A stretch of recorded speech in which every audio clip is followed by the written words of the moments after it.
a little bit unique in the way I teach speaking, and that is that I don't want you to memorize. And I really don't want you to rehearse too much. I want you to work on your confidence elsewhere.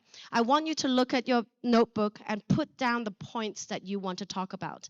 And then speak around the points because you are authentic. Most people see you, they want to be you to be an approachable person so that they can actually learn from you. So I've been told that my speaking style is just very off the cuff, very authentic, and very real. And most people come up to me after speaking is just like, oh my God, I love your speech because you're so authentic. I can really relate. And that is what I would love. If you want to be a speaker, I want you to become an authentic speaker. Very important part, make your audience feel and remember how they felt when they heard you speak. A week from now, maybe even tomorrow, you may forget all the words that I've said. You may forget any words I've said, but you will actually remember how I made you feel. So that is what I meant by that. Pictures just showing you all the conferences I've done. This is actually quite old. I've done many, many more since then. But I want you to maybe write this down if you have a notebook. Write down the acronym. I'm going to teach you the acronym. So B stands for body language. 7% is in your words. 93% is actually in your body language. How you stand, your facial expressions, just smile like you said earlier. How you actually have eye contact with people. Those are extremely subtle but very important things when you actually speak to someone. People are smiling back at me. I can really feel some of your energy that you're receiving me. And as a speaker, it's really nice to feel. Energy-wise, I talked a little bit about that earlier. You said working out is very important. Physically, mentally, how your mood, meaning the night before, are you giving yourself a good 8 hours sleep? Are you drinking water? Are you eating well? All of that comes into play. Who do you allow yourself to speak to before you speak? You have those toxic people in your life that every time you speak to them, you get off the phone, maybe not happy. Don't be speaking to them before you get on stage. And the people who lift you up, have them, text them, I'm about to go on stage, they'll be like, you got this, Anybody you have in your life that kind of motivates you and lifts you up, you want those people to be around you. By the way, that is one aspect of building confidence. Earlier, I was asking how to build confidence, is to make sure you surround yourself with a group of people who lift you up and don't talk down at you. So content, clarity in your content, how you form your sentences matter. What words do you choose to use to display your content? How do you describe things? Make sure your content is well thought out and well organized. The clearer you are in your mind on what you're going to say, the clearer your audience will be. People can sense if you are discombobulated in your head and you're not sure, you're not organized in your head. But if you're organized in your head, how you speak will be effective. But don't be afraid to be spontaneous, like I do.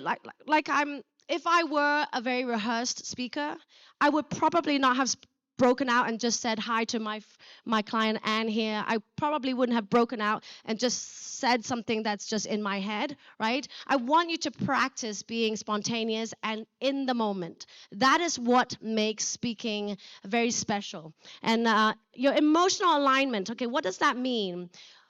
I have my boyfriend here. I'm going to point you out, baby. He's a newscaster. I always wonder when newscasters talk about, I don't know, murders and dogs dying or things like that sad. They're not allowed to really react to what the news is really, right? They have to deliver the message with kind of like a stern face. I would say as a speaker, and when you're speaking, when you're talking about a story, you're storytelling, make sure you're not smiling when you're talking about something that is sad. I've seen a lot of speakers smile through. You want your emotion to align with what you're saying. So in the speech that I've been talking to you, there are moments where I've paused. I don't know if you've noticed, because I'm really teaching you as I'm speaking. And there are times when I'm rushing my words a little bit. There are times when I've stopped. There are times when I've slowed down. And then there are times when I might be looking at you in the eye, right? Those are all emotional alignment with what I'm saying. And I might be more assertive with something, and I might not be. I might be more jovial with other things. So really be aware of how you're speaking, what you're speaking, and if your emotional alignment is on point with how your audience will receive you. Pronunciation. I'm lucky because I grew up in England, and the British accent is just clearer. Although I will say sometimes when I get on stage, I do like I have an inner pace that is fast, so I tend to speak faster on stage because I've got my adrenaline going. So watch yourself. Make sure you calm down, slow down, be clear when you're saying something. And if it's something that's important, use that pause. I'm sure I put it in there somewhere. Use that pause. My dad taught me, Didi, if you're going to be, my dad is a judge and a lawyer in Hong Kong, criminal lawyer. He has to stand in front of jury and judge to defend. Brave new world in this session. Please give me a small welcome to Jonathan Cummings and Brooke Schaefer. We're going to talk about OTT platforms, trends, challenges, and opportunities. Please come to the stage. Are you here? Where y'all at? Coming to the stage, Jonathan Cummings and Brooke Schaefer. Do you have microphones? Got a mic check? Here, mic check. Mine. Hello? Yeah, mine definitely works, right? Okay, mine works now.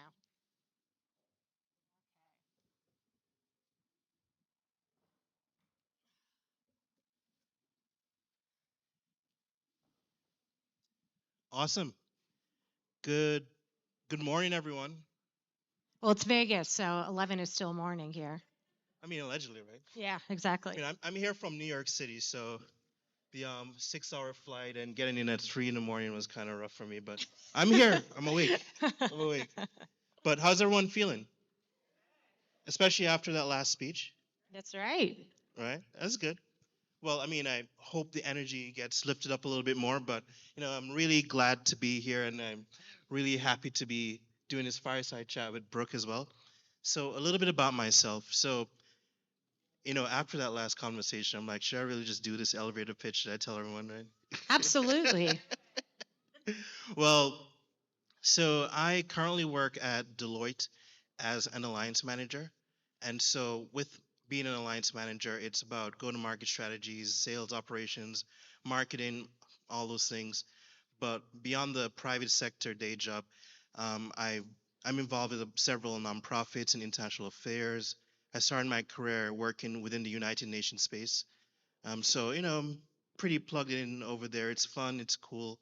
And right now I live in New York City, and I look forward to getting to know each and every one of you at a networking session. So thank you. And where are you from originally? Oh yeah, so I'm Your originally accent? so I'm originally from Jamaica. I'm originally from Kingston, Jamaica. I moved to the States 16 years ago, lived in New York, upstate New York, went to college there, my master's at Cornell and everything. And in New York City, lived in DC, and everyone in New York City has an accent, Okay, so I guess I'll introduce myself now. Mm-hmm. I'm Brooke Schaefer. I'm the CEO of a company called CMI in Atlanta, Georgia. We do marketing research and data analytics. So I know there were some data questions earlier. I also answer some data questions too.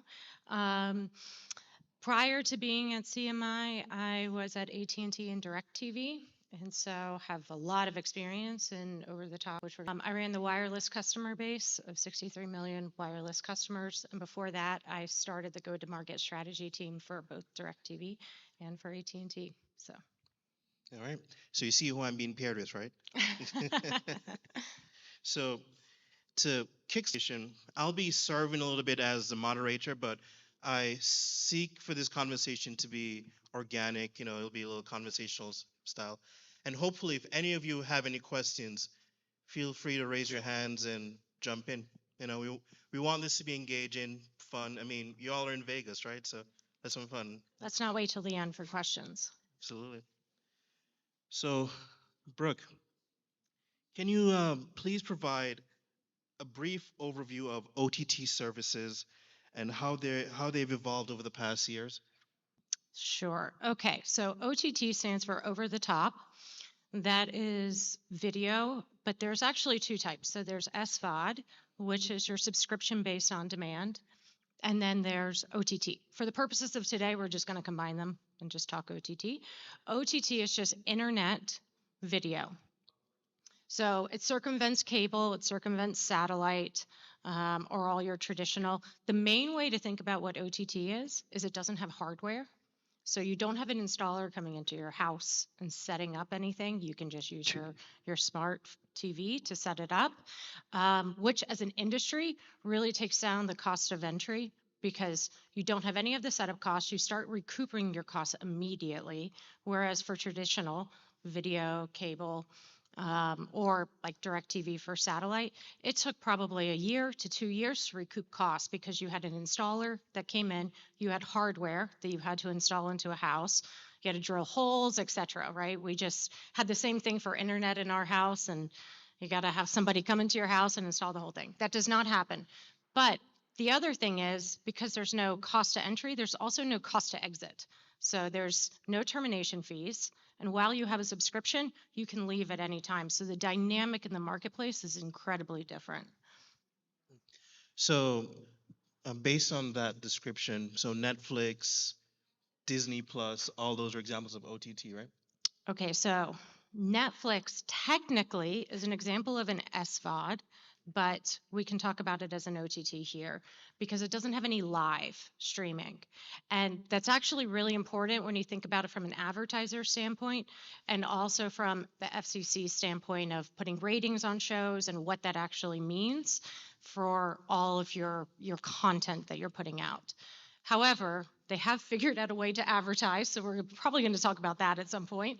But yes, Netflix, Hulu, Disney Plus, Amazon, DirecTV, Fios, they all have OTT services and SVOD services.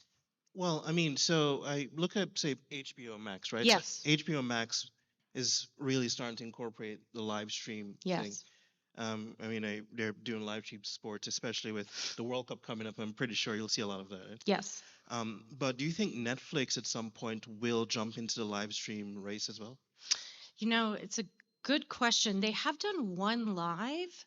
I don't know for Netflix how much they'll eventually go into it because actually doing live is very complicated, putting it out because now you start getting into the realm of from a legal standpoint, you start getting into the realm of where the FCC falls in and what the guidance is for that. So Netflix is doing very well as it is, and I'm not sure they would probably take on the headache of trying to accomplish that.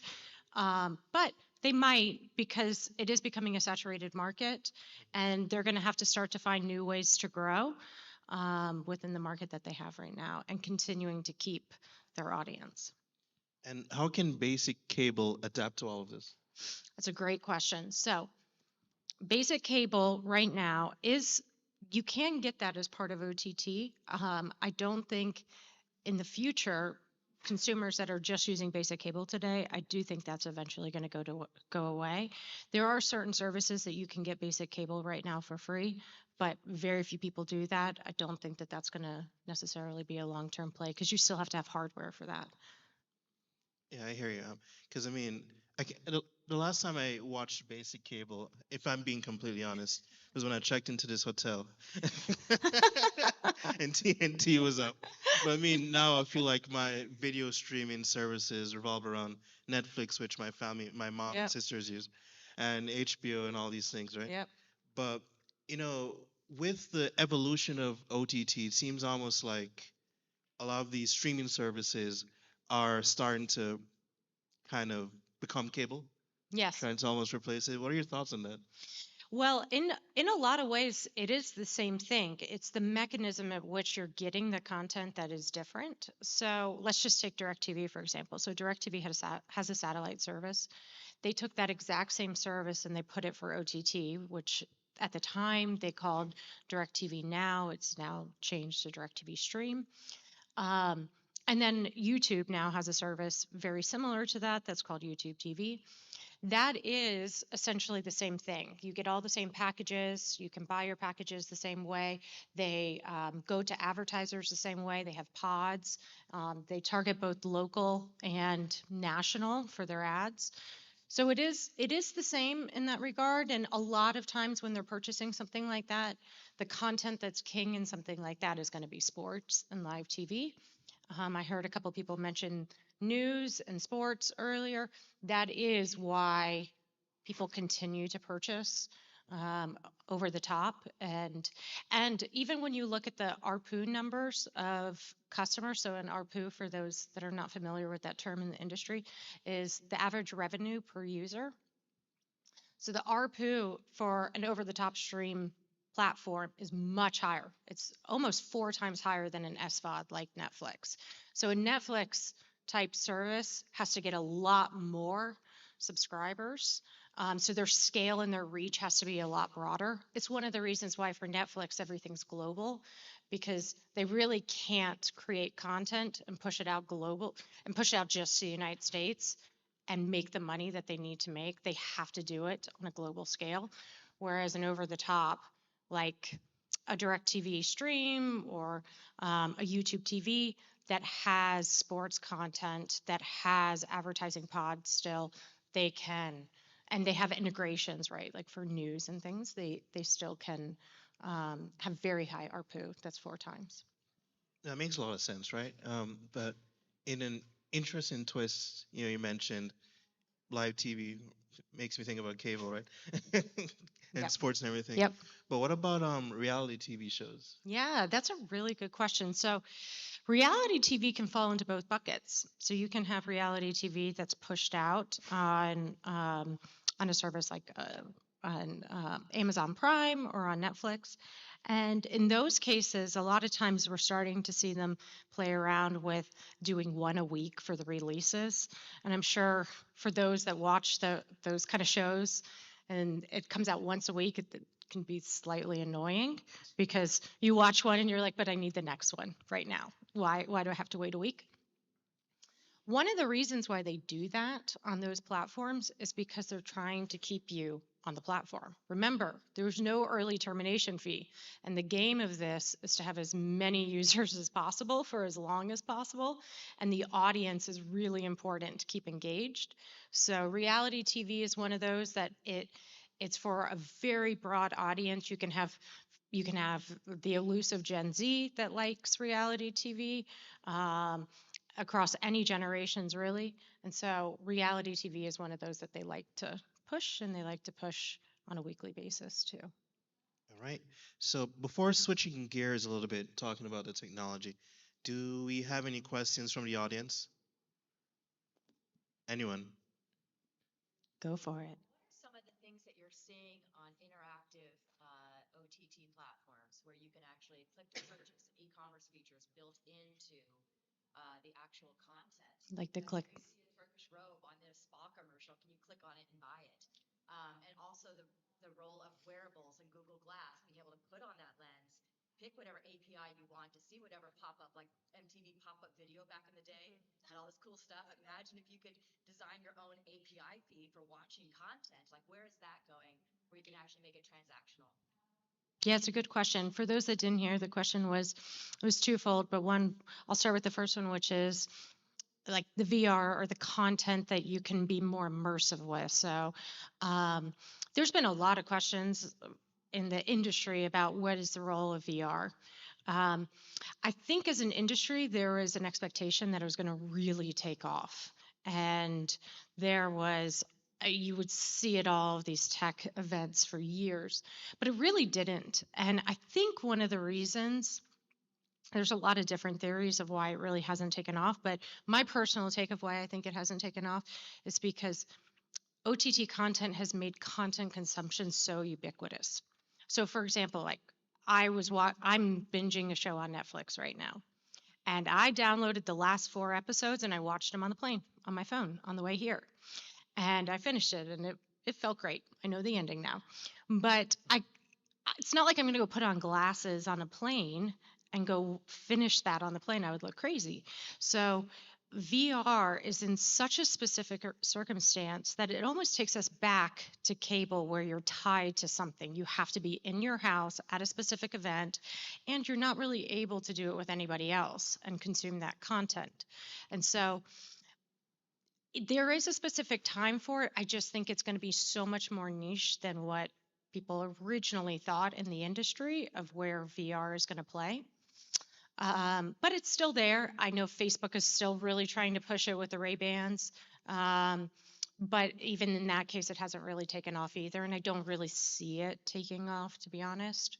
Um, the other question that you had was around click to purchase or interactions with OTT. At first, that was something that was tested, is the click to purchase. That really also hasn't taken off as much for a couple reasons. One is when you are streaming content, that content platform wants to keep you in the content platform. They have no desire to let you click and leave the content platform. And so what they're going to do is they're going to pay the money to actually track you to see if you go purchase it later based on the ad, but they're not going to say, hey, it's a really good idea for us to put up an ad that you can click and you can leave. Because again, no termination fees. I don't want to let you leave. I'm going to try to incentivize you as much as possible to stay and continue to consume content. And kind of on the second part of your question, so when you're talking about having the experience API directly interact with the consumer based on the video content, showing particular products or whatever, it I think that sounds like a whole unique business case that needs to be tested. Maybe something like Amazon Prime, right? I mean, they have a streaming Yeah. service. Their purpose is to pretty much sell you products, e-commerce as well, right? But to Brooke's point, a part of keeping people, part of the thing with OTTs is to keep people on the platform. So having them go to an external site, that might be not so good for them. I mean, especially since, if we could all be honest, a lot of people have short attention spans. I know if I will have like 7 different windows open and I'm watching something and I click something, Yeah. I'll get distracted and X, Y, and Z. But if a company like, say, Amazon does it, maybe that's a business case that would be tested. You also made me think of this Netflix show called Black Mirror. Mhm. Black Mirror Bandersnatch, that particular one, that movie, where it was entirely interactive, which was so interesting, right? You had the movie, you went up and down and clicked the choices on what the character is supposed to do or whatever it may be. Black Mirror Bandersnatch. So maybe that could be a future hypothesis, a future thing that could be tested. But that just came to mind based out of your question. Yeah, and I guess one other point that I'll mention on the call to actions, the clicks, and trying to drive them outside of the content. You do see that on other video consumable platforms outside of OTT. So, YouTube, for example, not YouTube TV, not the over the top streaming platform, but just regular YouTube. You will see that because, again, it's not a subscription based platform. So, your audience that's there to actually monetize that is a different strategy of how to monetize that audience. So they are going to do pre-roll. They are going to let you click and do a conversion there because that is how they are getting paid more so than on an OTT platform. And I mean, this actually also dovetails into the next question I was going to bring up about the technologies utilized in OTT. So, moving forward, what kind of technologies do you envision happening with the evolution of OTT as, you just become more dependent and obsessive with technology? Yeah, I actually think the biggest technology, and I know it's been brought up a few times already, but is AI for OTT. And I don't know if anybody saw in the news recently, but Tyler Perry had um, come out recently. He's also in my hometown of Atlanta, his big production studio, and he had said that he was going to invest in a studio that was going to be for $800 million. And recently he said he put the entire thing on pause because he thinks there's no longer a need for an $800 million studio because AI is going to take away the need to do those very big type of studio shots, because AI can actually, it's so quickly evolving that you can now create a very great background, cinematic background, and then your actor can actually see it and then go act the scene, and it can get dropped into it. And so he said it will get rid of the need for that. And that does two things. One, cost completely goes down, right? Because now you don't need those big studios.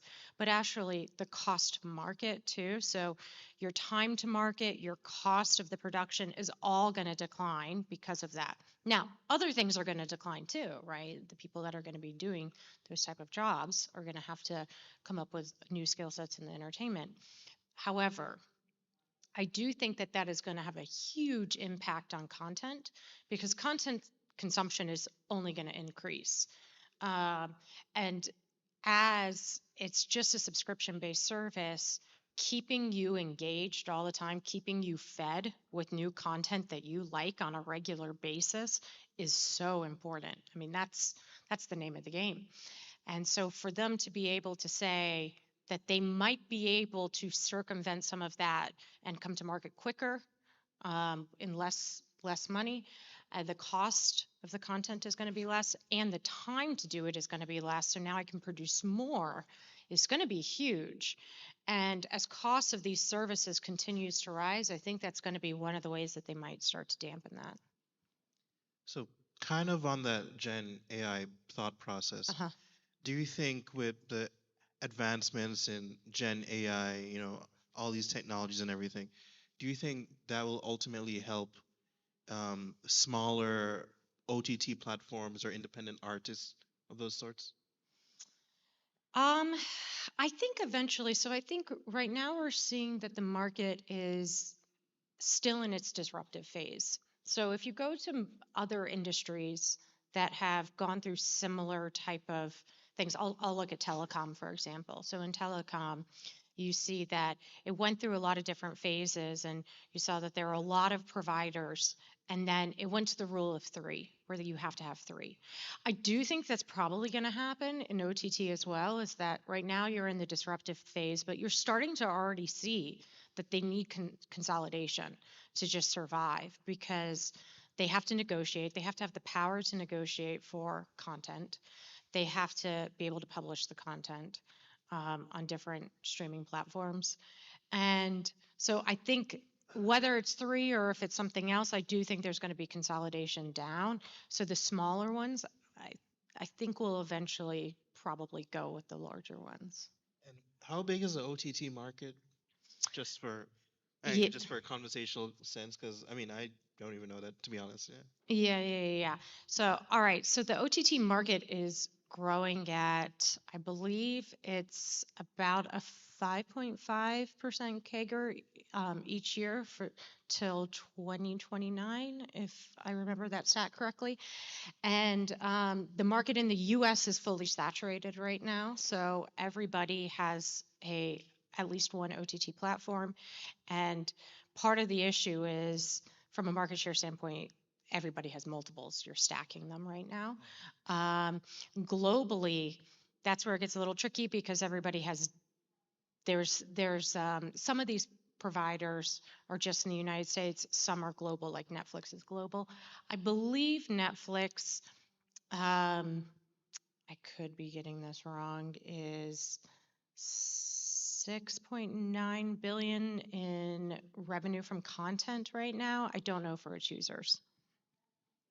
I mean, that's a lot, right? Yeah. And I mean, on top of just purely internet statistical base, I saw the statistic that in 2022, 82% of the usage on the internet has just been video streaming, Yeah. right? Yeah. So, That's true. Yeah. So out of all content consumption, video consumption is the number one on a daily basis. And then that's quickly followed by um, social media and podcasts. Hmm. oh, yep.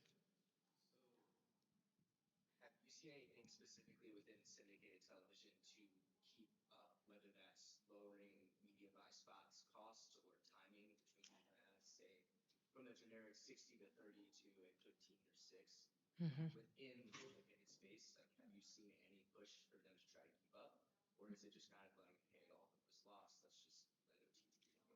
That's a really good question.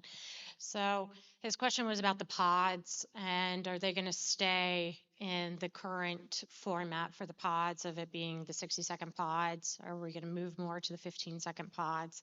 How is this going to work?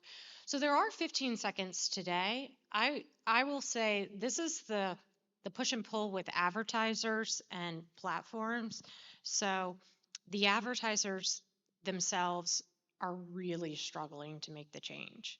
Like they want the 30-second spots and they really want things to stay traditional because that's the tried and true thing. I mean, if you talk to a CMO, they want to showcase their 30-second spot. They might even want a minute spot, and they want the storyboard and they want to see it all and they know how they're going to go copy test that and track that, et cetera. And so for them, changing this is going to be really tough. And they're the ones paying. And so I don't see that changing anytime soon because while content is king, I also think the pod structure is a big way that they're getting paid and in OTT. Now, does it work still? No, but I think they're going to still continue to do it for a while. I will say though, there is a push to start to do a lot more brand integrations. We're already starting to see that with Netflix. It's starting to come with Amazon Prime content too, where they're starting to do brand integrations, but that gets tricky. Um, I think it's going to change with AI because with AI, I can see a world in the future where I might get targeted watching a spot, let's say on Netflix, and someone's pouring a Heinz ketchup bottle. And then you might get targeted and it's mustard, right? Yeah. And then maybe in a year from now, it becomes Heinz ketchup for you too if you watch it again. So, but right now, the problem with brand integration is it's static. So you're stuck with that specific product for the next 10 years. And I think that's why brands don't do it as much. But eventually I can see a world where AI can continue to evolve that and then the 15, 30-second pod spots start to go away. And just one quick point, and we have a question over there. So um, your response also made me think about how, say, like Amazon, and they have. I will just use Amazon as a perfect example. They have like Stars Plus and MGM Plus and everything, Yes. right? So I mean, it kind of makes me think that maybe at some point Amazon will get obsessed completely, yeah, Yeah. monopolize the content. So so Stars or HBO or any of those other they're on-demand services. The It's interesting because technically Amazon is also an on-demand service. So what they're really doing there is they're stacking on-demand content. So it's just yet another way to keep you in their ecosystem, their platform. So they know that they don't have enough content on their own for you to just watch their content all the time. So what they're doing is they're saying, "Hey, you can all if you also have a subscription to Stars or you also have a subscription to HBO, you can integrate that into our content and you can search for that too. We'll recommend that content to you as well. And that's yet another way for them to keep you in their platform. All right. Question over there. Yes.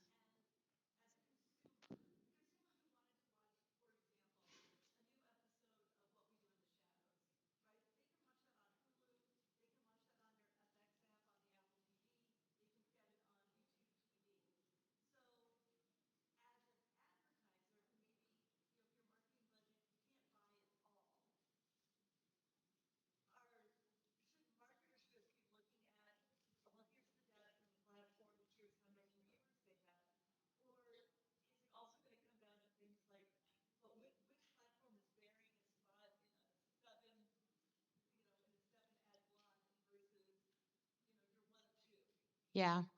So the question, if I understand it, is if you are if you're an advertiser and you're targeting a specific content and you want to advertise within that, which one of the platforms should you be advertising in and how should you be thinking about it? Well, there's a couple things there. One is if you're the advertiser, first you need to start with getting what your audience is that you're going to go target for it and how engaged that platform is. Not all platforms are created equal for engagement. So some of these platforms, they might have a lot of audience of users, but they might not be very engaged. I mean, I hate to pick on Amazon, but Amazon Prime versus Netflix is probably a good example. Everybody that has Amazon Prime for shipping also has Amazon Prime for video. That doesn't necessarily mean they watch it. So the number of users that they are going to say that they have might be different than actually how many that they're actually consuming the content. So you have to be very careful about that. And then you also you have to look at what engagement looks like. Your media company should be very good at trying to help you to understand who your target audience is. But also I would say it's not about picking the specific content that you should be advertising with. It's about picking the audience that you want to go after and making sure that they're really engaged and you're repeatedly going after them, because it's not just the reach of your audience, but it's the frequency at which you're going to go after them that needs to be important for you in terms of your advertising. And then the third piece is if you're picking a specific property to target, it needs to match with your brand. And so you have to be careful with that too. But in terms of, let's say you went through that whole entire exercise and you said, okay, I like that property, I do want to advertise with them, then you do need to look at engagement, how many are actually, and when I say engagement, it is how long you're actually staying with the spot. That's why Netflix drops some content often, and we all think, well, I like that show. Why did they not do it again? It's because it wasn't really highly engaging. People were dropping off. So engagement is probably the number one thing that you need to look at outside of your audience. And you're making me think about my own behaviors as a consumer. Yeah. So I have Amazon Prime. Yeah, that's it. So Amazon Prime. Those are the only two? No, I have Amazon Prime, but whether No or not I live watch TV. video- I guess No. maybe Amazon. You can do live TV on Amazon. Yeah, I mean, I have Amazon Prime, for shipping and everything. Yeah. And I watch. Do you the watch video- sports? Yeah, I just go to a bar, right? Oh, you go to a bar. Okay. All right. This is interesting. Yeah. But as far as engaging on the video service, Yeah. I try to do it because I have Amazon Prime. Yeah. Yeah. Yeah. But I find myself more on Netflix or HBO or even YouTube. Yes. A lot. I'm on YouTube. Yes. Because I feel like I have a lot more control over what I see on YouTube, Yes. and the algorithms know me a little better, so it feels more personalized. So, anecdotal for YouTube. So I think that this is going to be a struggle in the future with YouTube and what over the top is, because I think as a consumer, this was a great example. He just bucketed them both together into video content consumption. But however,